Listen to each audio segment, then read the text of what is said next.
2017 वाला पाकिस्तान याद करो और आज देखो पाकिस्तान को। आज आज हिंदुस्तान चांद पे चला गया है। G20 की मीटिंग्स वहां होती हैं। ये तो सब कुछ हमें करना चाहिए था। ये तो हमारी हमारी तकदीर में होना चाहिए था। ये तो हमारी किस्मत में होना चाहिए था कि हम ये करते। 1990 जब मैं पहली दफा वजीर आजम बना, दिसंबर 1990, हिंदुस्तान ने पाकिस्तान की तकलीद की। इकोनॉमिक रिफॉर्म ऑर्डर, आसन इकबाल बैठा हुआ, पूछें, नहीं तो सरताज अजीज साहब से जाके पूछें घर में। इकोनॉमिक रिफॉर्म ऑर्डर हमारा उन्होंने कॉपी किया और अपने मुल्क को आज देखें कहाँ ले गए हैं। वाजपेयी साहब जब वजीर आजम बने तो $1 बिलियन हिंदुस्तान के खजाने में नहीं था, लेकिन आज उनके पास $600 बिलियन जो है ना, वो कहाँ से आ गया है।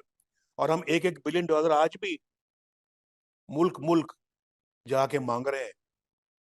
क्या इज्जत है हमारी आज उनकी नजरों में भी? क्या इज्जत है? चाइना से हम मांगते हैं, अरब मुल्कों से हम मांगते हैं। हमारा वजीर आजम जाके उसको मजबूर होता है वो मांगने के लिए, और आज डिफॉल्ट के दहाने पहुंचे हुए हैं हम। ये अपने मुल्क के साथ कर क्या दिया हमने? और जिन्होंने इस मुल्क के साथ ये किया है वो पाकिस्तान के सबसे बड़े। इंडिया है, हमारा पड़ोसी मुल्क है, हमसे एक दिन बाद आज़ाद हुआ था। आज उनकी यानी आप पूरी दुनिया में देख लें, उनकी वर्थ और उनकी मोनोपोली और उनकी सियासत मजबूत है। यहाँ तक कि वो आप जिस मुल्क की बात कर रहे हैं, बर्मिंघम जो है वो इंग्लैंड का सिटी है, शहर है, ठीक है। वहाँ पे उनका जो नेशनल है यानी एक शहरी था, वो वहाँ का आज वज़ीर आज़म है। और हमारा जो भगोड़ा वज़ीर आज़म है वो वहाँ में जाके बैठा हुआ है पनाह लेके। अनफॉर्चुनेटली अभी हमारी पाकिस्तान की रैंकिंग देखे कहाँ पे आपको मालूम है? 189 पे हम, ठीक है। जब 189 पे हम तो दुनिया जो है, देखिए दुनिया को रिस्पेक्ट जो है वो आपको किस तरीके से रिस्पेक्ट देती है? वो जब आपका मुल्क जो है वो आपको रिस्पेक्ट देती है, जब वो आपके बारे में जो है पूछते हैं कि मतलब अपने अपने बंदों के बारे में पूछते हैं कि मेरे बंदे जो है वो यूके में है, चाहे तुर्की में है, चाहे जहाँ पे भी है, उसका पूछते हैं, तो फिर दूसरा मुल्क जो होता है वो उस लोग। यही तो बात है, इंडियन जो है, इंडिया की गवर्नमेंट अपने इंडियंस को सपोर्ट करती है। हमारी गवर्नमेंट की हमें कोई सपोर्ट नहीं होती, ना पाकिस्तान में ना पाकिस्तान के बाहर। अब यूके की मिसाल है, पूरी दुनिया में यही हाल है पाकिस्तान का।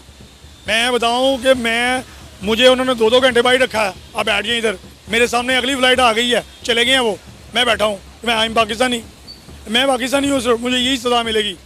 इवन कि आप देख लें हमारे जो सुपरस्टार हैं, अपना आतिफ असलम हो गया, बहुत सारे के सब ये एग्जांपल हुई हैं। इंसल्टिंग पोजीशन है हमारे लिए, हमें कोई पूछने वाला ना ही किसी ने हमारी रिस्पेक्ट करवाई है। इसी वजह से पूरी दुनिया हमारे मुखालिफ है कि ये लोग, इन लोगों को माल से प्यार है।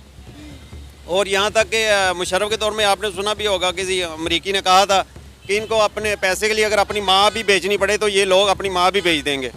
तो हमारी तो पहचान हमारे मुल्क के सरबराहों ने अच्छी बनाने के बजाय मुसीबत बना दी है कि हम लोग अगर किसी मुल्क में जाना भी चाहें, हम अपना पासपोर्ट आगे रखते हैं तो वो रिफ्यूज। पे कहा जा रहा है कि वो बैंक करप्ट हो गया पाकिस्तानियों की वजह से, क्योंकि पाकिस्तानी वहाँ पे कोई काम धंधा नहीं करते और वहाँ की गवर्नमेंट पे बोझ बन गए, लिहाजा फौरी तौर पर पाकिस्तानियों को वहाँ से निकाला जाए। क्या कहेंगे? पाकिस्तानी जहाँ जाते हैं अपने मुल्क को बदनाम करने में कोई कसर नहीं छोड़ते।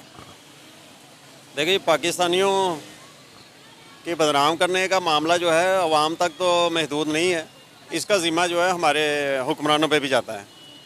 जो हकीकत है और सच है वो मानना चाहिए। देखिए, इंडिया है, हमारा पड़ोसी मुल्क है, हमसे एक दिन बाद आज़ाद हुआ था। आज उनकी यानी आप पूरी दुनिया में देख लें, उनकी वर्थ और उनकी मोनोपोली और उनकी सियासत मजबूत है। यहाँ तक कि वो आप जिस मुल्क की बात कर रहे हैं, बर्मिंघम जो है वो इंग्लैंड का सिटी है, शहर है, ठीक है। वहाँ पे उनका जो नेशनल है यानी एक शहरी था, वो वहाँ का आज वज़ीर आज़म है।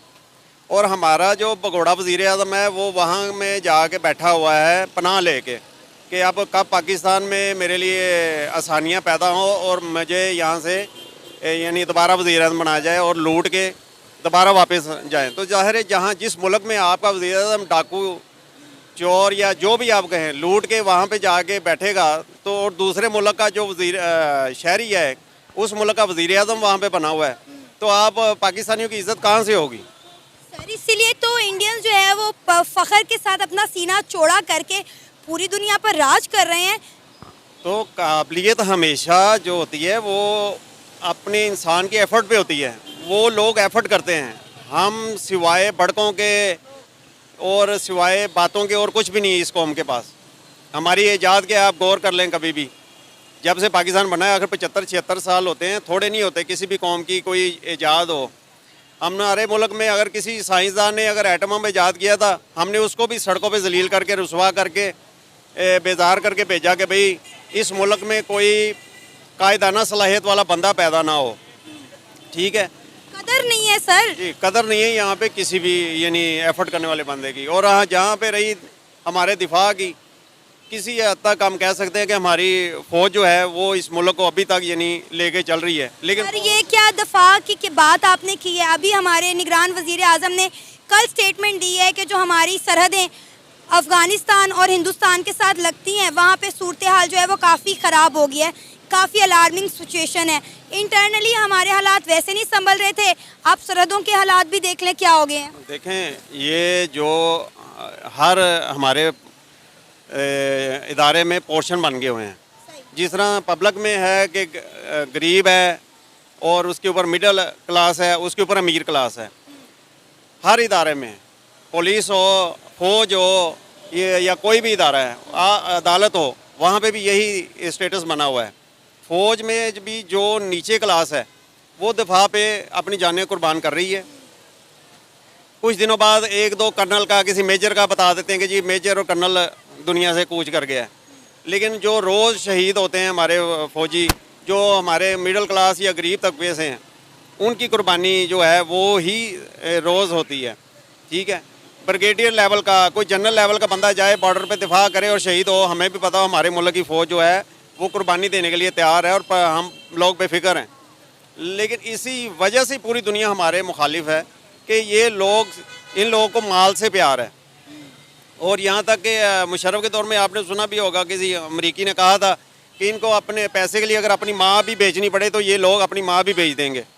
तो हमारी तो पहचान हमारे मुल्क के सरबराहों ने अच्छी बनाने के बजाय मुसीबत बना दी है कि हम लोग अगर किसी मुल्क में जाना भी चाहें, हम अपना पासपोर्ट आगे रखते हैं तो वो रिफ्यूज़ हो जाता है, वो उसको कैंसिल कर देते कि भाई इस पाकिस्तान का ये पासपोर्ट है। वो बंदा खुद बहसीत नेक हो या मेहनत करने वाला हो, वहाँ पे जाके अपने मुल्क के लिए या अपने ज़ाहिर जो वहाँ पे कमाएगा पैसा मुल्क में भेजेगा ना, तो अपनी फैमिली के हालात बदलने के लिए। तो सिर्फ ये हमारे मुल्क के हुक्मरानों की ही इज़्ज़त अफजाई है कि उनकी वजह से वो जो मेहनत करना चाहता है वहाँ पे अपने मुल्क के लिए, अपनी फैमिली के लिए करना चाहता है, वो भी रिफ्यूज़ हो जाता है, उसको भी वो उसका हक़ नहीं मिलता। इसमें जो हक़ होता है वो मुल्क के हुक्मरानों का होता है। जब तक हमारा ये तबका इशराफिया का ठीक नहीं होता, आप मिसाल के तौर पे हम माल रोड पे खड़े हैं, आप माल पे सिवाय ये ट्रैफिक वार्डन्स को देख लें, वो बजाय इसके ट्रैफिक के निज़ाम को ठीक करने के, लोगों को ये तालीम देने के कि भाई आपने एक अपनी लाइन में चलना है, उनका काम सिर्फ चलान करना है। और जिस कौम के इदारों का काम ये हो कि पैसा किस तरह बटोरना है, किस तरह अवाम से पैसा निकालना है, तो वो अवाम भी तो उन्हीं में से है ना।